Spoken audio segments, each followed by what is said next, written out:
On August 15th, 1945, at precisely noon, something happened in Japan that had never occurred in the nation's 2,600-year history. Emperor Hirohito's voice crackled through radio speakers across the empire, and what he said next would seal the fate of dozens of powerful men who had built their careers on the promise that Japan would never surrender. The answer to how Japanese leaders met their end after World War II is as brutal as it is varied. These men, the architects of an empire built on conquest and blood, would face one of three fates in the months and years that followed. 7 would hang from the gallows on a cold December morning, their bodies cremated and scattered like dust over Tokyo Bay. Dozens more would waste away behind concrete walls in Sugamo Prison, some dying there, others eventually released to live in shame. And still others, perhaps the most traditionally Japanese in their thinking, would choose the blade or the bullet before Allied hands could ever touch them, believing that death by their own hand was the only honorable path left. But let's go back to that August afternoon when it all began. The streets of Tokyo went silent as the emperor's words settled over the city like heavy snow. His voice was thin and formal, using old court language that many ordinary Japanese could barely understand, but the meaning was clear enough. Japan had accepted unconditional surrender. For civilians huddled around those radios, many of them hungry, exhausted, and terrified of the next American bombing raid, the news might have brought a complicated relief. The war that had consumed their sons and brothers, that had left their cities in ruins and their stomachs empty, was finally over. But inside the government buildings scattered across Tokyo, the mood was entirely different. We can imagine a senior official, perhaps standing near a window overlooking the imperial palace, turning to his aide with trembling hands. "This cannot be real," he might have whispered. "The divine wind cannot surrender." But it was real, and these men knew exactly what it meant for them personally. These weren't ordinary citizens who had simply followed orders or worked in factories. These were the generals who had planned the invasion of China, the admirals who had ordered the attack on Pearl Harbor, the politicians who had declared war on half the world. They had overseen prison camps where Allied soldiers were starved and beaten. They had approved medical experiments on living human beings. They had commanded armies that committed massacres in cities across Asia. And now, with American forces already preparing to land on Japanese soil, they understood that someone would be held accountable for all of it. The panic, we might imagine, started slowly at first, a nervous conversation here, a worried glance there. But within hours it had spread through the corridors of power like wildfire. Behind closed doors in government ministries across Tokyo, emergency meetings were already underway before the emperor's radio address had finished echoing through the streets. These weren't strategy sessions about how to rebuild the nation or care for the wounded. These were desperate conversations about survival, about escape, about erasing the evidence of what they'd done. Black smoke began rising from government buildings that very afternoon. If you'd been walking through the Kasumigaseki district where many ministries were located, you might have seen clerks and military officers carrying boxes of documents to hastily built fires in courtyards and parking lots. The flames consumed thousands of pages, military orders detailing the treatment of prisoners, secret communications about forced labor programs, prison camp records that documented how many people had died and under what circumstances, reports from occupied territories that detailed massacres and medical experiments. "Burn everything from Nanjing," one official might have ordered his subordinates, his face pale and sweating despite the summer heat. "Leave nothing for them to find. Nothing that has my signature, nothing that mentions the camps, nothing about the railway." But not all of them trusted that burning papers would be enough. Some senior officers changed out of their military uniforms that very night, putting on civilian clothes they hadn't worn in years. They might have looked strange in these old suits, their military bearing still obvious in the way they stood and walked. but they hoped it would be enough to blend in as they fled to the countryside. A few even attempted something more desperate, hiring fishing boats to take them away from Japan entirely, though where they thought they might go, with Allied forces controlling every major port in the Pacific, was unclear. The truth was that escape was probably impossible, but fear doesn't always make logical plans. These men had spent years believing they were building something eternal, something that would last 1,000 years. Now that empire was collapsing around them in a matter of hours, and they couldn't quite believe it was happening. The American forces didn't waste time. On August 30th, 1945, just 15 days after the Emperor's surrender announcement, the 11th Airborne Division touched down at Atsugi Airfield, southwest of Tokyo. The Japanese soldiers stationed there had been ordered to maintain order and cooperate, and they did, standing at attention as American troops disembarked from their transport planes.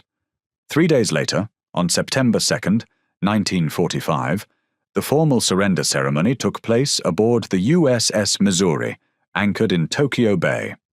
Representatives from Japan signed the surrender documents, while General Douglas MacArthur looked on, and the war that had consumed the Pacific for nearly 4 years was officially over.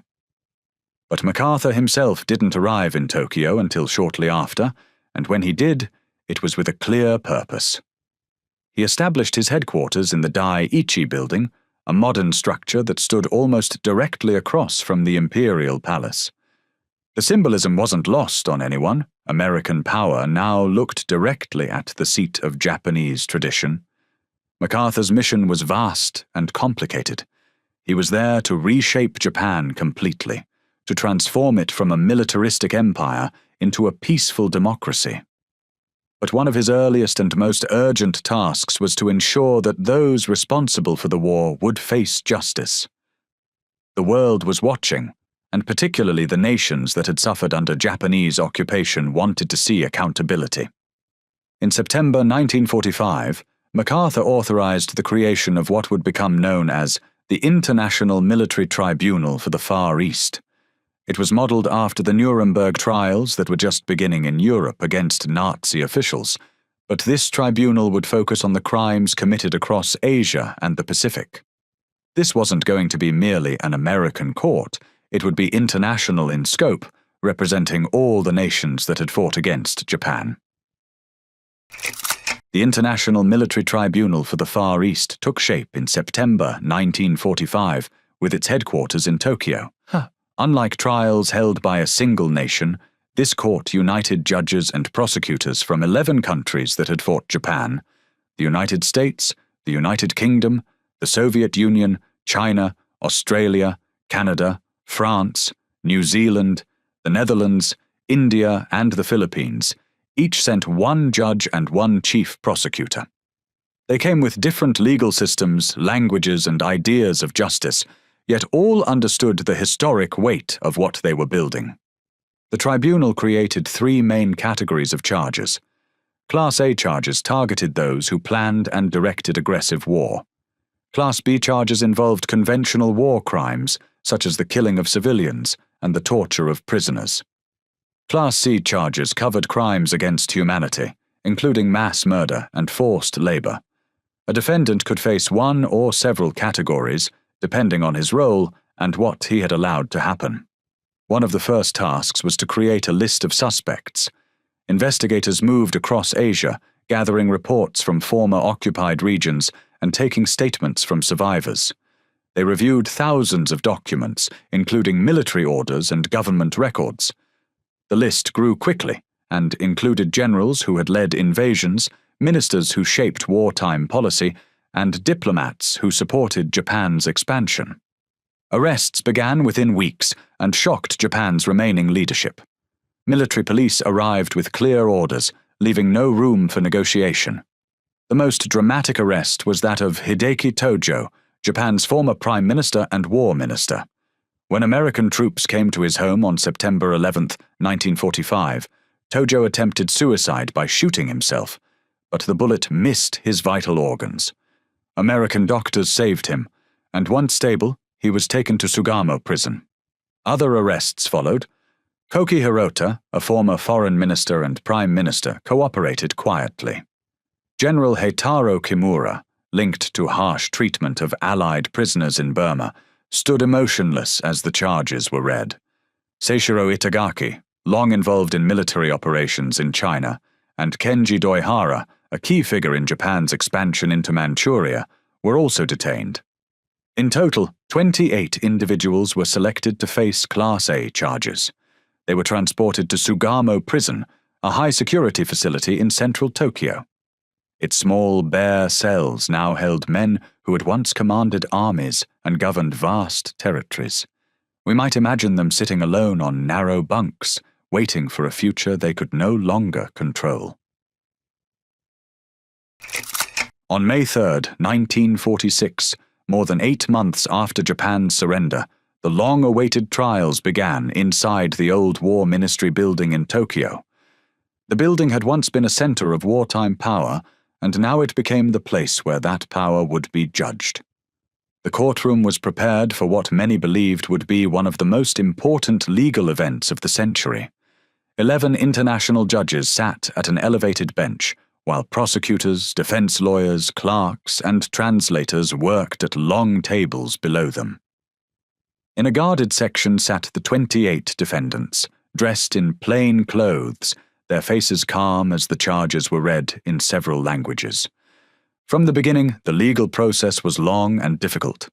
The judges came from different legal traditions, and they often disagreed about basic questions: what counted as evidence, how to weigh testimony, and how to interpret international law.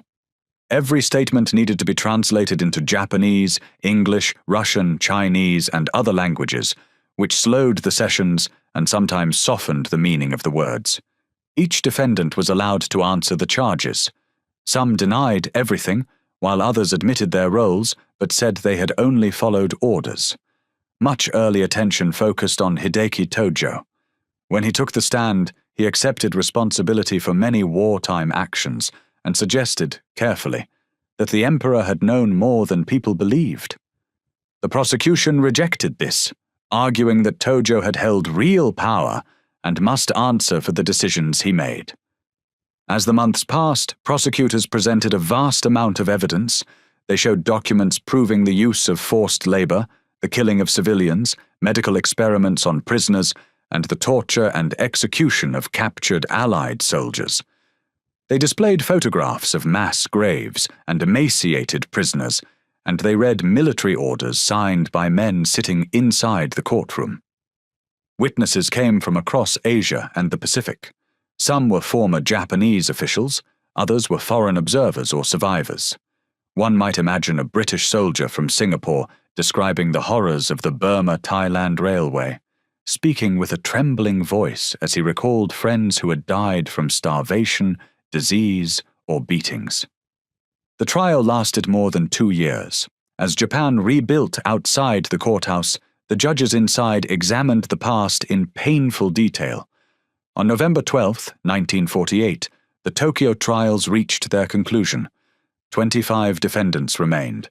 The rest had died or been ruled unfit. 7 men were sentenced to death by hanging, 16 received life imprisonment, and 2 received shorter terms. The decision to execute 7 men came after months of debate. The judges believed these individuals had played the most direct roles in launching the war and allowing widespread atrocities. One observer whispered, "7 necks for 7 million souls." The condemned men returned to their cells in Sugamo Prison. Appeals were filed and rejected. The Allied authorities made it clear that no pardons or last-minute rescues would come. Justice, as defined by the victors, would be carried out. The executions were carried out in the early hours of December 23, 1948, while most of Tokyo was still asleep. The date was chosen deliberately. It was the emperor's birthday, a fact that seemed to underscore the finality of what was happening. The old order was truly dead. Inside Sugamo Prison, the courtyard had been prepared for the hangings. The gallows had been constructed with military precision, and the process would be carried out with strict control, away from the public eye. Only a small number of military officials and medical personnel were present. There were no reporters, no families, no public announcements. Everything would be done quietly, efficiently, and without ceremony.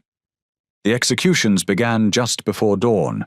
We might imagine the cold morning air, the darkness not yet giving way to light, the absolute silence except for the sounds of footsteps on concrete.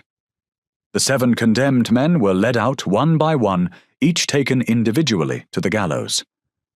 They had been told the night before that this would be their last day, and we might wonder what thoughts went through their minds in those final hours. The procedures were swift and followed military precision. There were no delays, no opportunities for final statements. Some of the men went silently, their faces composed, perhaps trying to maintain some dignity in their final moments. Others showed visible signs of fear. Their hands might have trembled. Their steps might have been unsteady. But none resisted.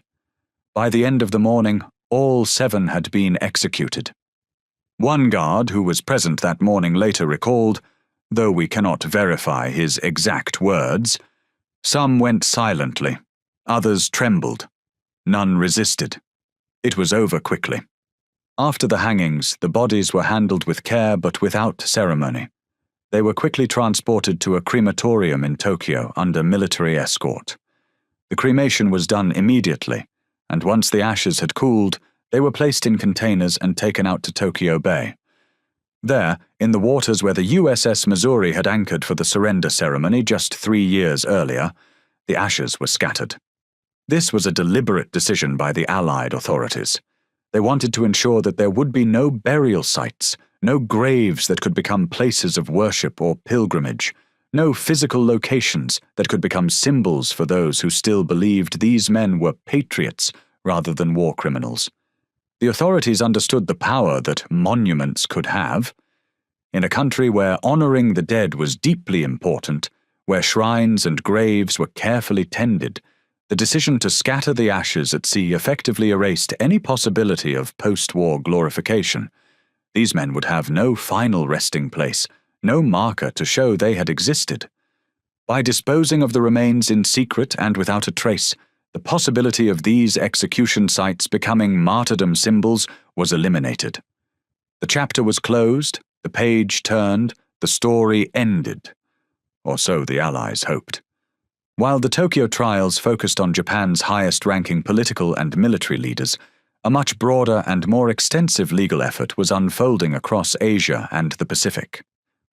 Allied powers launched a series of regional war crimes trials to prosecute thousands of Japanese officers, guards, medical staff, and civilian administrators who had taken part in atrocities during the war.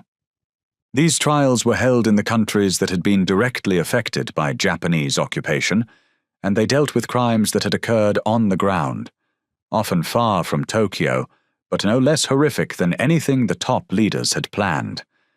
In the Philippines, the U.S. military conducted trials in Manila, targeting those involved in the brutal campaigns during the Japanese occupation. One of the most high-profile cases was that of General Tomoyuki Yamashita, known as the Tiger of Malaya, for his successful campaign there. Yamashita had led Japanese forces in the Philippines, and although there was no evidence that he had personally ordered many of the killings that occurred, he was held responsible under the doctrine of command responsibility. The court found that he had failed to control his troops during the Battle of Manila in early 1945, when tens of thousands of Filipino civilians were massacred and entire neighborhoods were systematically destroyed. Yamashita argued that communications had broken down, that he hadn't known what his subordinate units were doing, but the court ruled that as commanding officer, he bore responsibility for the actions of troops under his command.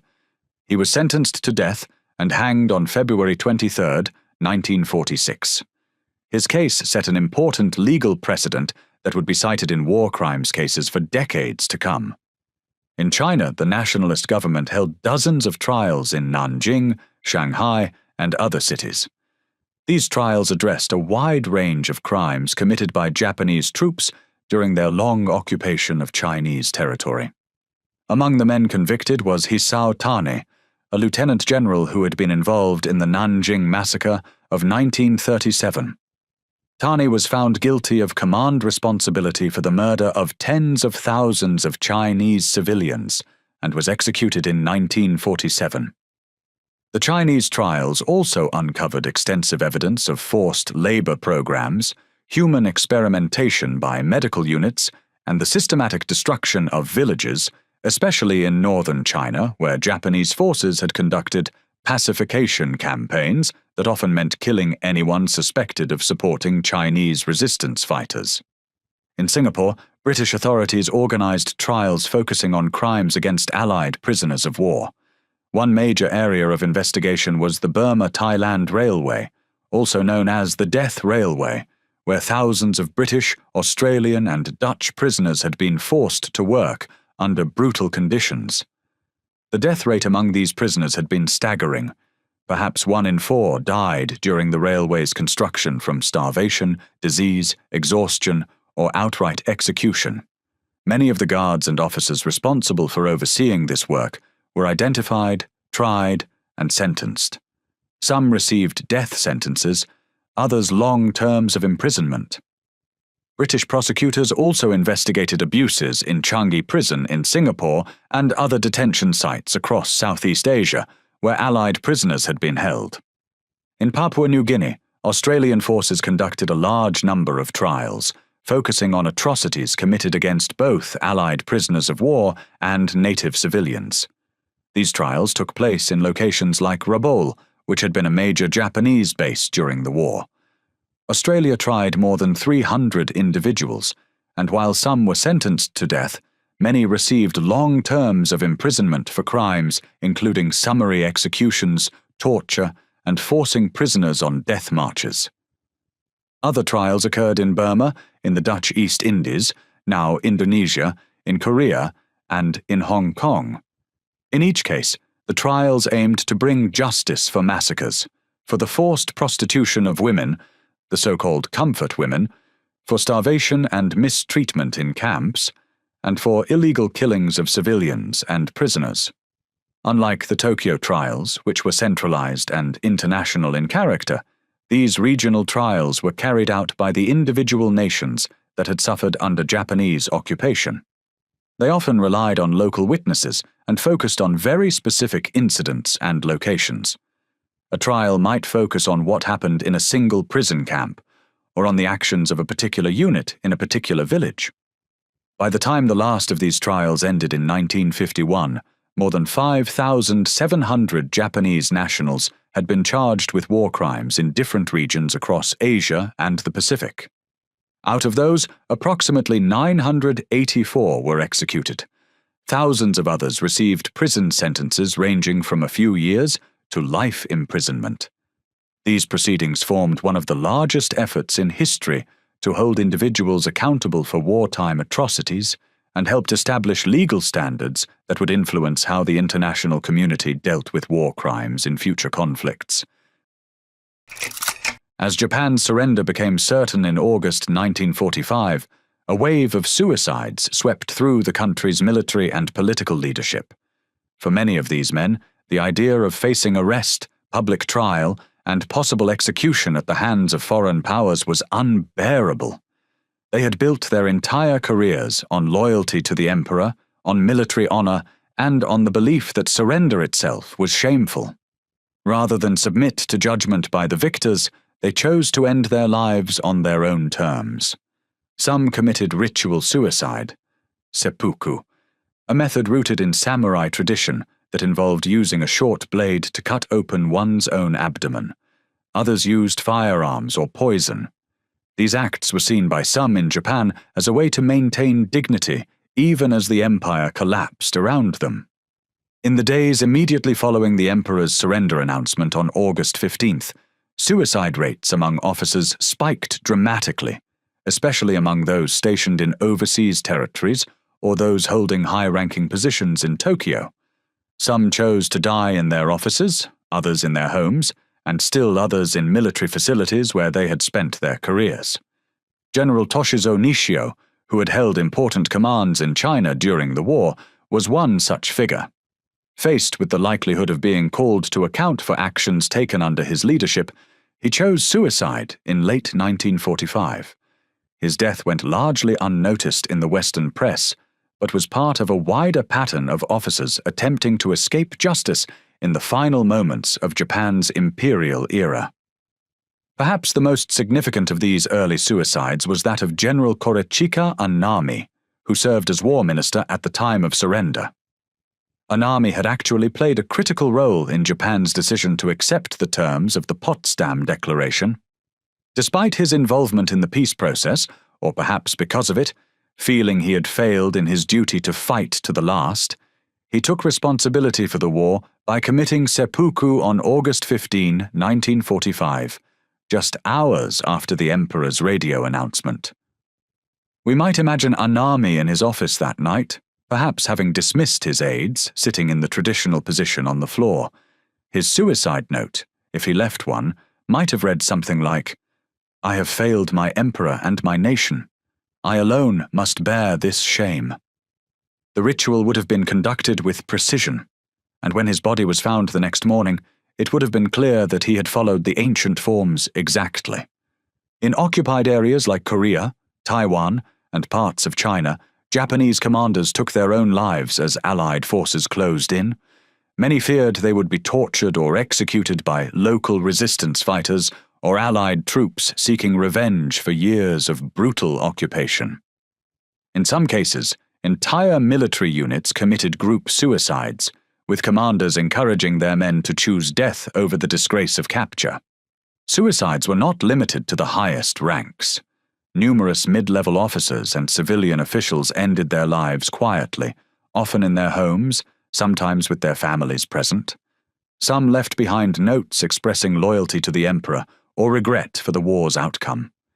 A captain might have written to his wife, "I cannot face what is coming. Please tell our children I died believing I served Japan with honor." Others said nothing at all, leaving their families to discover their bodies and wonder what final thoughts had driven them to this choice. These deaths left significant gaps in the investigations that followed. Men who might have provided crucial testimony about who had ordered what, who had known about specific atrocities, who had made particular decisions, all of that knowledge died with them. This made it harder for investigators to fully uncover the chain of command and responsibility for certain war crimes. After the executions in December 1948, attention turned to the remaining war criminals who were sentenced to life or fixed terms. They were held at Sugamo Prison, and this new period was quieter and more controlled, though still difficult for the men living through it. Daily routines were strict. The men who had once commanded huge armies now spent their days in small, concrete cells, following rules set by guards. Each cell held a narrow bunk, a small desk, and simple washing facilities. High windows allowed light in, but blocked any real view of the outside world. A former general might lie on his bunk in the afternoon, staring at the ceiling and thinking about how different his life had become. Only a few years earlier, soldiers rushed to carry out his orders. Now he needed permission just to step outside his cell. The schedule never changed. Wake-up came early, followed by a basic breakfast. Exercise usually meant walking in a small courtyard. Work assignments were simple, cleaning or light manufacturing. Meals were plain but enough. Mail was censored, and visits from family were rare and closely supervised. Rank meant nothing at Sugamo. A man who once led divisions was treated the same as someone who had run a camp. Everyone wore the same clothing, followed the same rules, and faced the same punishments. Most inmates kept to themselves. Conversations were monitored, and many preferred silence. Each man lived with his memories, his thoughts, and whatever regrets he carried. Over time, age and stress weakened them. Shigenori Togo, former foreign minister, died in 1950 while serving his 20-year sentence.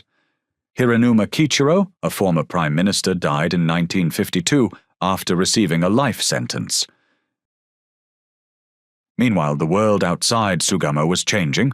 With the Treaty of San Francisco in 1951 and its enforcement in April 1952, Japan regained its sovereignty. The American occupation ended, and Japan became an independent nation again, though closely tied to the United States. This new reality brought difficult questions about how to deal with the past. As Japan rebuilt, calls for the release of imprisoned war criminals grew stronger. Politicians, families, and parts of the public argued that these men had paid enough. Others claimed the sentences were shaped more by politics than by fairness, especially now that Japan was a key ally against communism. From 1952 to 1958, under Japanese pressure and American approval, releases began. Many prisoners serving life sentences were quietly freed for age, poor health, or good behavior. By 1958, the last surviving Class A war criminals left Sugamo. There were no ceremonies. Most returned to private lives and avoided speaking about the war. A few entered business or politics again, though rarely with open discussion of their past roles. The releases caused debate across Asia. Some in Japan saw them as part of national healing, but in countries that had suffered under Japanese occupation, the decision brought anger and pain. For survivors of massacres, forced labor, and brutal camps, the early release felt like justice had been weakened, as if their suffering was being forgotten. Even while the trials were ongoing, and men were being sentenced to death or imprisonment, one person remained at the center of public and political discussion, yet never appeared in the courtroom as a defendant: Emperor Hirohito. He had been the symbolic and, many argued, the actual head of Japan throughout the entire war. His name appeared on military orders. His image was used to inspire soldiers to fight and die for the empire. Young men had gone into battle shouting, "Long live the Emperor!" His portrait hung in schools and government offices throughout Japan and the occupied territories. The war had been waged, officially, in his name and for his glory. Yet when the list of defendants for the Tokyo trials was drawn up, his name was conspicuously absent. Many people, including some Allied officials and historians, believed that the emperor had at least some responsibility for Japan's aggressive expansion and wartime conduct. Documents suggested that Hirohito was regularly briefed on military operations, that he attended meetings where major decisions were made, and that he approved key strategic choices. While the extent of his actual power versus his ceremonial role was debated, it seemed clear that he had known what was being done in his name. But General Douglas MacArthur made a firm decision not to prosecute him. MacArthur and the U.S. leadership feared that putting Hirohito on trial, or worse, executing him, would spark a national crisis in Japan that could make the occupation impossible. They believed it could lead to widespread rebellion, chaos, or guerrilla resistance against American forces. Instead, the American administration chose to use Hirohito as a stabilizing figure. He was allowed to remain on the throne, but he was stripped of any political or divine authority that he had held before. In January 1946, Hirohito made a rare public statement, broadcast over radio just as his surrender announcement had been, declaring that he was not a living god. This announcement marked a profound turning point in Japan's cultural and political structure. For centuries, the emperor had been presented as divine, a direct descendant of the sun goddess Amaterasu, someone who was fundamentally different from ordinary humans. School children had been taught to bow when they passed the imperial palace. His subjects were not supposed to look directly at him. Now suddenly he was announcing that he was merely human. The emperor became a symbolic figure under Japan's new constitution, with no direct role in government or military matters. He would remain as a cultural and historical symbol, but political power would rest with elected officials and a democratic system modeled largely on Western democracies. Still, the decision to shield Hirohito from prosecution has remained controversial in the decades since. Critics argue that justice was not fully served because the most powerful figure in wartime Japan avoided responsibility entirely. How could it be justice, they ask, to execute generals and ministers while the emperor in whose name they acted remained untouched? Survivors of the war, especially in countries that experienced brutal Japanese occupations, often viewed Hirohito's protection as a political compromise that denied them full accountability. If the war had truly been the emperor's war, if soldiers had truly committed atrocities believing they were serving him, then shouldn't he bear some responsibility? Despite these concerns and criticisms, Hirohito remained Emperor of Japan until his death in 1989, living through Japan's complete transformation from a defeated, occupied nation to the world's second-largest economy. He never publicly apologized for the war or acknowledged personal responsibility for what had been done in his name. After the last prisoners left Sugamo in 1958, Japan seemed eager to move forward and leave the war behind. Many former leaders withdrew from public life, although a few returned to politics and held important positions in post-war Japan, living with their families or passing away within a few years, and most never spoke publicly about the trials. For decades, some historians describe this period as a kind of collective amnesia, although many activists and scholars continued to speak openly about wartime responsibility. School textbooks mentioned World War II, what Japan called the Pacific War, but often avoided deep discussions about atrocities or responsibility. The national story focused on Japan's own suffering, especially the atomic bombings, and this helped shape a new identity as a peaceful and democratic nation. It was easier to see the war as something that had happened to Japan rather than something Japan had done. Outside Japan, however, memories stayed sharp. Monuments stood in China, Korea, and the Philippines, and survivors passed their stories to new generations. For these countries, the war was not something to forget. It was a lasting trauma that shaped how they viewed Japan. One major source of tension was the Yasukuni Shrine, a Shinto site honoring Japan's war dead. For many Japanese, visiting Yasukuni was simply a way to remember ancestors. But in 1978, the priests secretly added 14 Class A war criminals, including Hideki Tojo, to the list of honored souls. When this became public, China and South Korea saw political visits to the shrine as honoring men responsible for terrible crimes. Some Japanese politicians kept visiting anyway, saying they came to honor all who died, not the criminals. And how can they honor the butchers alongside the fallen? A survivor of the Nanjing massacre might ask, his voice still filled with anger. When their prime minister bows, he bows to the men who killed my family. Debate about how to remember the war continues in Japan. Some historians argue the Tokyo trials were victor's justice, while others believe they were necessary to address real crimes. Western historians often see the trials as flawed but justified, while many Asian scholars argue they did not go far enough and left too many people unpunished. Still, the Tokyo trials created important principles in international law. The idea of command responsibility became central, and the definition of crimes against humanity grew clearer. The trials also shaped the idea that starting a war of aggression was itself a crime. These ideas later influenced tribunals dealing with Yugoslavia, Rwanda, and helped lay the groundwork for the International Criminal Court. The brutal end of Japanese leaders after World War II came in 3 distinct forms, each showing a different idea of honor, justice, and fate.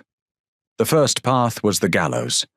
On a cold December morning in 1948, 7 men climbed the steps to their execution: Hideki Tojo, Kenji Doihara, Seishiro Itagaki, Heitaro Kimura, Iwane Matsui, Akira Muto, and Koki Hirota.